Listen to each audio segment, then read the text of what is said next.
M2A3 একটি তড়িৎযোজী যৌগ, M ধাতব মৌল, A অধাতব মৌল।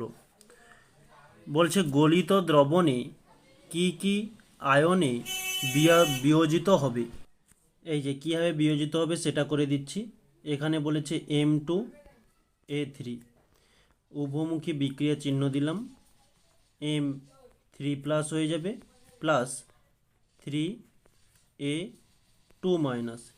নেক্সট এটা যখন গলিত দ্রবণে যোগ হবে H2O, বা এখানে গলিত না, এটা যে জলীয় হবে, জলিত দ্রবণে H2O এর সঙ্গে বিক্রিয়াতে 3H+ প্লাস 2OH আয়নে বিয়োজিত হবে।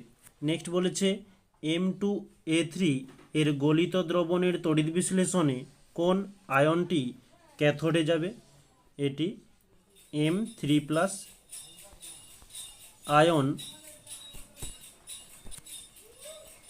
আয়ন ক্যাথোডে যাবে। ওকে, তারপরে পরবর্তী বলছে গাঢ় H2SO4 এবং লঘু H2SO4 এর মধ্যে কার তড়িৎ পরিবহন ক্ষমতা সবথেকে বেশি হয়ে থাকে। সেটি লঘু H2SO4। আচ্ছা, এটা হচ্ছে প্রথম 1 নম্বরের হয়ে গেল। 2 নম্বর, এটা হচ্ছে 3 নম্বরের প্রশ্নের উত্তর।